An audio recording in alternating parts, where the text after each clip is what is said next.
एक छोटे से पहाड़ी कस्बे में नीलम नाम की एक लड़की रहती थी। वह बहुत चंचल और हंसमुख थी, लेकिन उसमें एक बुरी आदत थी। वह अक्सर झूठ बोलती थी। छोटी छोटी बातों में भी वह लोगों से झूठ कहने से बाज नहीं आती थी। उसकी इस आदत की वजह से लोग धीरे धीरे उस पर विश्वास करना बंद कर चुके थे। एक दिन नीलम ने अपने दोस्तों को झांसा देने के लिए एक बड़ा झूठ बोला। दोस्तों, आज एक बहुत ही खूबसूरत सी कहानी सुनते हैं। दोस्तों, झूठ बोलने की सज़ा क्या मिलती है, आइए जानते हैं। क्योंकि कुछ लोग होते हैं जो बात बात पर झूठ बोला करते हैं।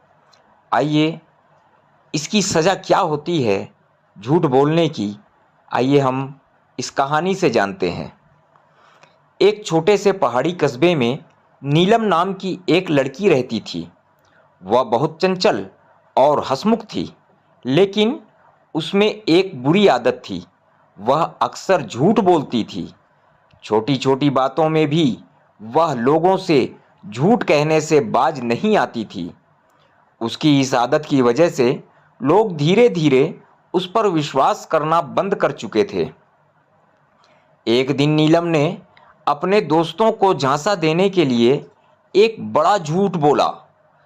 उसने कस्बे के चौक पर आकर चिल्लाना शुरू कर दिया, अरे कस्बे के बाहर एक भालू घुस आया है, जल्दी भागो, बचो। उसके चिल्लाने की आवाज़ सुनकर कस्बे के लोग घबराकर बाहर आ गए। सभी ने इधर उधर देखा, लेकिन कहीं कोई भालू नहीं था। जब उन्हें समझ आया कि नीलम ने मजाक किया है, तो वे गुस्से में लौट गए। नीलम को यह बहुत मज़ेदार लगा। उसने कुछ दिनों बाद फिर वही किया। इस बार उसने कस्बे के बुजुर्गों को डराने के लिए कहा कि पहाड़ से एक बड़ा पत्थर लुढ़क रहा है और कस्बे को नष्ट कर देगा। लोग एक बार फिर से दौड़ पड़े, लेकिन जब उन्हें पता चला कि यह फिर से नीलम की शरारत है, तो वे बहुत नाराज हुए। अब किसी को भी उसकी बातों पर भरोसा नहीं रहा। कुछ हफ्तों बाद एक रात सच में एक भालू जंगल से कस्बे में आ गया। वह खाने की तलाश में इधर उधर घूम रहा था। नीलम ने जैसे ही उसे देखा, वह डर गई और दौड़कर लोगों को बताने लगी, भालू आ गया। सच में इस बार वह चिल्लाई, लेकिन कोई भी उसकी बात मानने को तैयार नहीं था। लोगों ने सोचा कि यह उसकी फिर कोई शरारत होगी। नीलम रोने लगी और गिड़गिड़ाने लगी, लेकिन किसी ने उसकी मदद नहीं की। आखिरकार भालू उसके घर के पास आ गया। डर के मारे नीलम घर के अंदर छिप गई। सौभाग्य से कस्बे के एक बुजुर्ग ने खिड़की से झांककर भालू को देख लिया और तुरंत गांव के अन्य लोगों को इकट्ठा किया।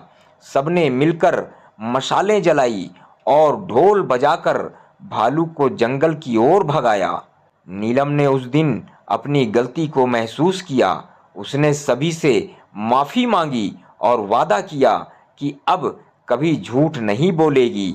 धीरे धीरे वह अपने अच्छे व्यवहार और ईमानदारी से लोगों का विश्वास फिर से जीतने लगी।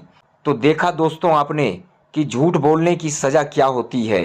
नीलम की जान भी जा सकती थी सिर्फ उसके एक झूठ की वजह से, क्योंकि वो हमेशा लोगों को झूठ बोलकर डराया करती थी, कभी मजाक किया करती थी, कभी खिल्लियाँ उड़ाया करती थी। मगर उसके झूठ के कारण उस पर ही आज परेशानी आ सकती थी। दोस्तों, इसलिए झूठ बोलने से विश्वास खो जाता है।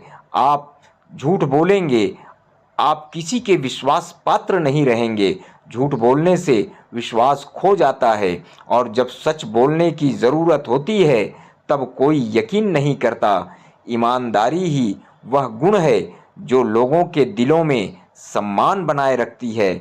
इसलिए दोस्तों, आप सभी को इस कहानी से क्या प्रेरणा मिलती है, आप कमेंट में ज़रूर बताएं और इसी तरह की और भी कहानी सुनने के लिए हमारे चैनल को सब्सक्राइब कर लें, शेयर करें और लाइक का बटन ज़रूर दबाएं ताकि हमें मालूम हो कि आपको हमारी कहानी अच्छी लगी। अगली कहानी लाने तक के लिए आप सबसे टाटा बाय बाय।